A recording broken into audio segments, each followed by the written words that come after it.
Hey guys, how's it going? It's Target here. Welcome back to another episode of the Buffalo Sabres Be a GM. Before we get into things, don't forget to like, comment, and subscribe, guys. It means the world to me when you do those things. And follow me on Twitter at TargetOdd18.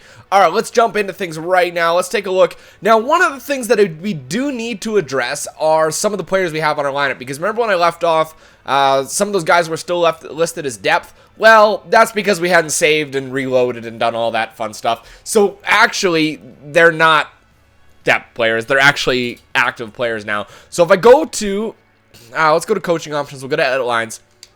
This is how the lineup sits now. We've got Molson, Ennis, St. Louis. The second line of Zuccarello, Hodgson, and Stewart. The third line of Foligno, Lokchanov, and Penner. And then the fourth line of Larson, Girgensons, and Adam. Okay. Now let's take a look at some of the players that are scratched in here. We've got Zach Dalpe and Mikhail Grigorenko, both of which are scratched. And I don't think that we can keep it like that. I think these two guys need to play. Dalpe, I mean, he's a third-line scoring forward. He's got pretty good wheels, pretty decent defense, I guess. He's ready to play in the NHL. So there's two players that I said I would get rid of if we ran into this kind of a situation, and that was Penner and Stewart. So I think that we're going to move Penner and Stewart to the first available team that would take them. So let's go have a look. Now remember, I'm only doing greens for reds for the most part, so let's go to trade options, and let's have a look here and see what we can get for these two boys, alright? So Penner and Stewart. Alright, we just signed Penner down. That doesn't look so good, but we didn't know we'd run into this kind of an issue. We didn't realize everybody else would get so much better. So it's a better to have this issue than it is to have not enough players. Arizona only wants Stewart. Let's see what they want to get rid of. Doan and Morris. Boston would take both. We have a terrible relationship with them. Can't get much worse. And the cap issue would come into play here. $3.6 million in the hole is what they would be. Louisville, Pasternak, and Kopech. Actually, Pasternak would be the guy I'd target there. No goalies to get rid of. Let's go see if there's anybody better. Calgary doesn't want to get rid of anybody. Carolina, they also don't want to get rid of anybody. And they don't want to get rid of anything. Like, what a joke. Columbus will take one of them. Doesn't want to get rid of anything. Dallas, they'll get rid of Cole and Fiddler. No, that's the last thing we need. I'd like to add a defenseman if we could. In Detroit, they've got no goalies, and forwards are minimal. If we go by overall, there's this guy here, and Thauso. 3 yellow stars. No, thank you very much. Edmonton only wants to get rid of one guy, and that's David Musil, and then goalies, and they only wanted to get rid of Stewart anyway. Minnesota, Backstrom, Nick Backstrom. No, we don't need to get him. Montreal, all right, so they want to get rid of Appleby and Fucale. Zach Fucale, 4 green star goaltender, but I don't think we have enough here to actually make this deal. Skaters, though, they've got a couple guys. Nikita Sherbak, he's a sniper, isn't he? Oh, playmaker. 74 overall, 4 yellow stars. Nikita Sherbak, that's not a bad player, actually. He's not a bad player. The only thing is I don't think that he'd actually... I don't think there's enough value. And the cap, there's something about cap. It's about... number of players coming back. So if I go back to Montreal, Bozen would be more likely. 3.5 yellow stars. No, that's not the type of guy we'd be after. Nashville, Strand, and Walker. I'm thinking Walker is likely the player we go after. And he's a two-way defenseman, 5'10", 152, though. Oh, I don't know that I like that. Goalies, 1 goalie. New Jersey's only getting rid of 1. Only wants 1. Sorry, they want to get rid of Brad Richards already, who they signed in the offseason, so no to that. The Islanders, they want to get rid of Brewer and Leopold, no goalies. New York, Halverson and Skapski as goalies, and no forwards that we're interested in. Ottawa, David Legwand and Chris Neal, no goalies. Philadelphia, no goalies, only skaters, LeCavalier and Strite. None in Pittsburgh, they don't want to get rid of any of these guys. San Jose, Godolbin, 73 overall right winger. Nikolai Godolbin, 19. He's only a 5'11", 151. He's a tiny skater. That's not bad, I guess. Merkel Mueller, pardon me, 4 yellow stars, 20 years old, 75 overall.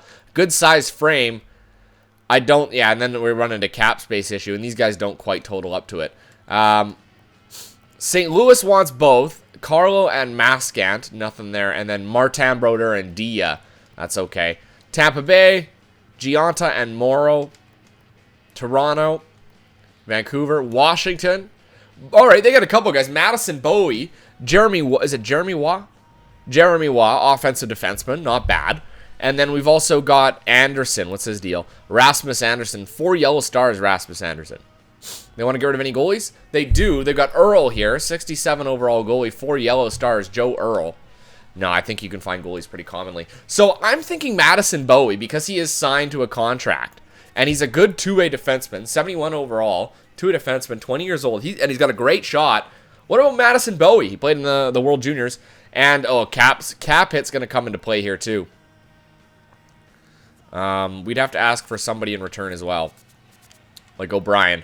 And they'll say that goes through. I don't think it is. You know what? We could try it. We can see what they say. It's going to be something about cap space, though. 3.115. Let's see what happens. Oh, wow, it goes! I'm not going to look a gift horse in the mouth, as it were. So Washington gladly accepts this particular proposal of yours. Now, here's the thing. Here's what could happen. Washington might waive one of those players coming up here. So if that occurs, we can't take him. All right, we're not going to take any of those guys. Not going to take them because it's not fair. It's not realistic. All right, we'll let somebody else take them. So let's shut down here. All right, so we just got rid of those guys. So let me go back to coaching options. Edit lines. Best lines. All right, so now we've got Marcus Foligno playing that second line, which I'm not actually opposed to. But you know what? I'm going to switch him with Larson. Who's got the better shot, Foligno or Larson? Foligno, 83-85, and Larson, 86-87. Yeah, let's put Larson on that top line. Gergenson's here. Grigorenko, Foligno here. And Grigorenko, we're going to switch up to here. Lokchanov, he's here right-handed shooter. He's a lefty. And I think Dalpy's probably a righty, so let's double-check that. Dalpy, he is a righty. There you go. So there you go. That's better. So Lokchanov, Adam, and Dalpy on the fourth line. And then Grigorenko, Gergensons, and Foligno on the third. And then we'll go Zuccarello, Hodgson, and Larson on the second. And then we'll keep that top line the same. Defense, we got Cody Franson and Tyler Myers, Mazzaros and Pitkinen, and then Pissick and Ristolainen, all right? So no top-end D at this point. We can actually add some guys to the power play. Martin Saint-Louis is a left-handed shooter. Molson is a left-handed shooter too? Yes, he is. Myers, we'll keep in there. You know what? I'm going to take Mazzaros out, and I'm going to put Larson in here. I don't know why he's not on the power play. All right. Let's do that. And then I'm going to switch Mazzaros for Larson again. We got all these top-end offensive players, so we might as well take advantage of them. Penalty kill, Gergensen, Stanley. We're going to leave that the same. Gergensons and Hodgson. 4-on-4. Tennis, Stanley, Molson, Hodgson. And then Grigorenko and Zuccarello. Oop, Grigorenko, Zuccarello. Switch those guys around. Extra attacker, Stanley and Molson. That's fine. And then goalie Neuwirth and Enroth. And perfect. Let's take a look at the minor system. We'll go best lines down here. So we got Sam Reinhart centering the top line down there with Joel Armia and Nick Baptiste. William Carrier. A couple power forward, two-way forwards. Lots of nice, lots of different types of players down here in the minors. Nikita Zadorov and Antoine Benoit. All right, I like it. I like it a lot. Let's have a look at the goaltending. Let's see if our goalie is going to be starting. Nichols, he is not starting. But there's nobody else to compete with. So he's going to be getting backup minutes here to Ullmark. So that's not bad at all. I'm happy with that. All right, so I think we're ready to go. We are going to go to scouting, though. We're going to go GM options. Scouting. And the other thing I'm going to do is I'm going to go to... hold on. Let's see. There's a top 10 defenseman. A couple top 5 players there in the WHL. Let's scout the WHL. Let's go for a month. All right, we'll go for a month here in the WHL. Oh, you know what I forgot to do? I forgot to appear offline. Hold on. Busy. Or I appear busy anyway. All right. I want to check my my captaincies. I think it's time to set some captains. All right. Let's see. Edit line. Oh, not edit lines. Pardon me. We want to go jersey numbers. Jersey numbers.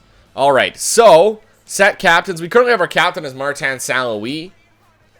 I don't want to make him our captain. I want one of our other guys to be our captain. One of the guys that's going to be here long term.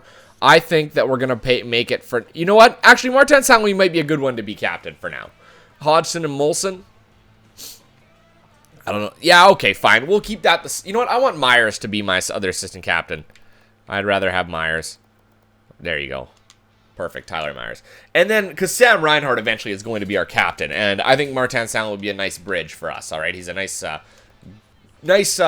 gifted veteran, you know. He's got that ability to lead. So let's let him lead by example. Let's let him be vocal in the dressing room. He's never been a captain on any team before. And now he's going to be the captain of the Buffalo Sabres. Picked him up in the offseason, guys, for those of you that missed that. So make sure you go ahead and watch that last video, episode 6, our offseason, where we signed a few players. Again, this is not going to be a knock-em-down year. I don't see that happening.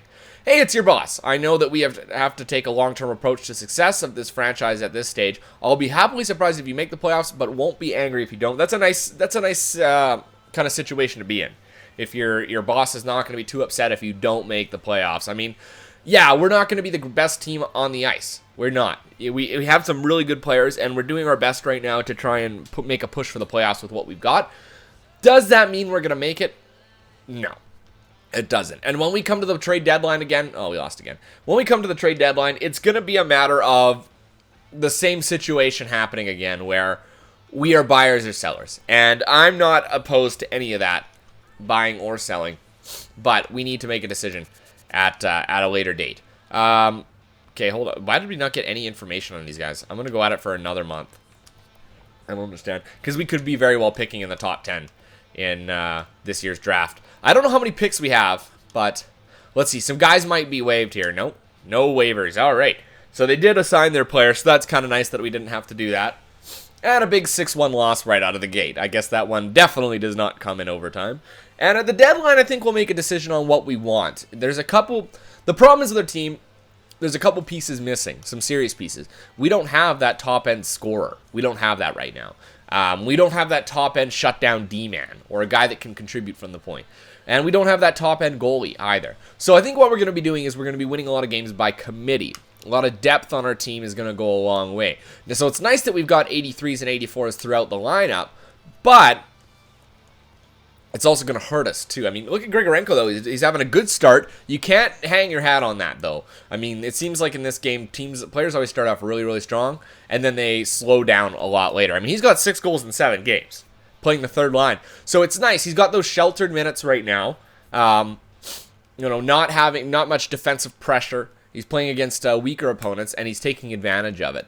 And, Grigorenko is one of those players that just never really quite gets to the level you expect him to get to, if you know what I mean. He's always just kind of playing, he's kind of flirting with the edge there. He doesn't ever possess that super high goal-scoring ability that you see in those top-end snipers. You know, he's a 4.5-star player, 4.5-star sniper, but he just never matures, I find, into that guy that can really continually produce at the NHL level. Some years he'll go and he'll score 30 goals, and then he'll score 10 goals the next. It doesn't make any sense with Grigorenko, but it's because EA kind of stunted his shooting categories. He can't do anything about it. All right, so we're through October. We're 6-6-0. This is kind of where I expected where we would be. If we look at goals or points and wins, we are not up there for either of them. Neuwirth only has 5 wins, so he's tied. He's tied there. Actually, points, look at Zuccarello. He's at 14 points, so not bad for Zooks. Goals, Grigorenko is up there for goals. He is tied for second with Couture, Eberle, Coyle, Kane. So good company for Mikhail Grigorenko right there, but again, he's slowed down a little bit here. We are near a playoff spot. Actually, we are in a playoff spot at this point. We'd have Washington's spot if it came down to it right now, and we are tied with Montreal, so we are very much in this race, and it is early, so we're going to go another month, and then we'll take a look at where our team is. We'll take a look at our deficiencies, see where we can make some improvements. Remember, this year for us is going to be a lot, or this Be a GM is going to be a lot about building from within. Getting those core players signed to long-term deals. We're going to scout here for a month. Long-term deals, scouting properly, making sure we do develop the right system of players, getting different kinds of, different types of players as well. And excelling from that. And then when free agency comes, that's when we add those, those complementary pieces. We're not going to be making any big, huge blockbuster deals unless it actually comes to that point in time where the Buffalo Sabres are that player, is that player in the trade. In the trade, we are going to be one of those big names that come out and say, like, look, this is what we have to offer. These are the players that we want to do. And we have to make a trade with a team that wants to get rid of those players and wants to take on those players. So it's a fine balance. You really have to find teams that are... It's like they don't understand when they're going to kind of end up in a cap crunch. They really don't grasp that. And then fortunately, because of that, you can't make as many trades as you probably should be able to. You know what I mean? I mean, your team should be able to figure out from or like the GMs on the computer teams, should be able to kind of figure out, okay, coming into this offseason, we need to do some re-signing. Who are we going to need to re-sign? Who are we going to want? And can we not afford?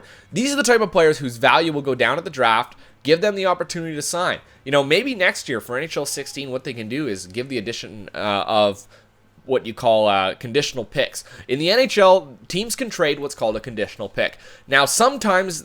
Well, so what a conditional pick is it's a draft pick that is earned upon one condition or multiple conditions. And commonly, one of the conditions that's assigned is for players that are, or if the player needs to re-sign. So like trade deadline players. So you trade away a player at the trade deadline for a third-round pick. It's with the possibility as a conditional second. So if that player re-signs in the offseason, that third-round pick then becomes a second-round pick. Or things like that. If that player, there's another one, if you trade us this player, we'll give you a third-round pick. If we make the Stanley Cup Finals, we'll also give you a first-round pick.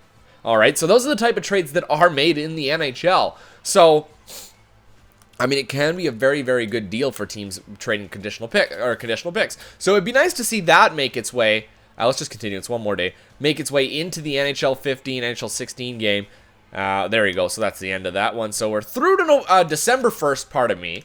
And let's take a look at some quick stats. Not much. It looks like Victor Fost is having a great year. We're not up there for points anymore. We were hanging on by a thread, but that has dropped off. We are not up there. Actually, we're number 1 for wins. Michael Neuwirth has 13 wins. That's good enough for first in the league.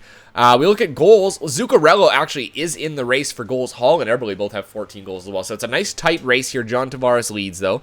Assists, we are up there. Larson with 20 assists, only 2 off the lead. So nice tight races. We're at 30 points. We're actually first in the Atlantic Division. We are probably well off first in we're 7 points off first in the NHL. Are we a team that's going to be going long? Probably not. So I definitely wouldn't be getting too excited about what you're seeing right now, guys. I don't mean to be a Debbie Downer, but at the same time, you have to take things with a grain of salt. We're 6th in the league. Why is that? Well, goals for per game, we're leading the league. 3.75. That's going to drop. Goals against per game, we're in 21st, so we're actually letting in a lot of goals. So when that goals for per game goes down, and if we keep maintaining this goals against per game, that's going to be a scary situation. It's partly because of our defense and partly because of our goalies. Also, we got a 26.3% power play, guys. Things are going right for us right now. That's not going to stay there. It's going to drop about 5%. Our penalty kill is also very good, 88.5%. So there's a lot of things going right now for our team. Now, let's go to player stats. All right, let's have a look at what we're dealing with here. Now, remember, you can expect the same number of points from players over the course of their career once they've maxed out, for the most part, as long as they're given the right conditions. All right, so Matt Zuccarello has 27 points in 24 games. He's usually good for about 56. So Matt Zuccarello is what you would say is hot, and it's not going to stay like that. Cody Hodgson is a developing player. This could very well be the type of player we see, but I think Cody Hodgson is definitely benefiting from playing with Zuccarello. Same with Larson. That's a good line right there. That's our second line, and they're all at about a point per game. Tyler Ennis on that top line, almost at a point per game. Grigorenko, almost at a point per game. Tyler Myers, a defenseman, almost at a point per game. Same with St. Louis. These guys are all in that range of almost a point per game. We are getting insane production from our entire roster, and it's not something that you can expect to last, all right? It's just being realistic, okay? Matt Molson, 18 points. It drops off from there. But let's go take a look at plus minus. All right, so nobody's really excelling. Pisic's at +8, but we got a couple of good minuses. Myers, Franzen, Ennis, St. Louis, Molson, and Dalby. That top line is playing terribly right now. So, that might be why. Let's also look at shooting percentage. Our top scorers, all right? You can expect good scorers to be around the 10 to 12% range. All right, you see Ennis, Dalby, Ennis and Dalby. Well, not Ennis and Dalby. Ennis, St. Louis, Molson, those guys are all producing at about 9.52. Where's our boy? Where's Grigorenko? There's Grigorenko. He's putting up a 20% shooting percentage right now. Zuccarello, 20%. These guys are shooting way above what they should be. Bring them down a notch and they'll stop scoring, guys. That's the only problem we're facing here. Also, goalies. Let's have a look here. Neuwirth has had 21 starts. Enroth has had 21 games played.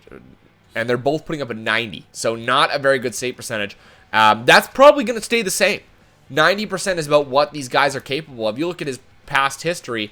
And with Neuwirth, he put up a 909. He's putting up a 902 this year. He put up a 921 the year before. You know, look at 910 the year before that. So Neuwirth does put up these kind of numbers. This is the type of goalie he is. So don't expect any show-stopping performances coming up. The only thing that's going to go down is our offense, all right? I hope it doesn't, but right now the odds are stacked against us. It's just about being a realistic general manager is all. All right, guys, well, that's where I'm going to leave it. Let me know what you think, what we should be doing going forward. Obviously, the trade deadline will be coming up, not in the next video likely, but in the video after that. So get ready for that one, boys. We'll do a little prep into it. I'll leave it there. Until next time, I'm Target Audience, and I'll catch you guys out on the ice.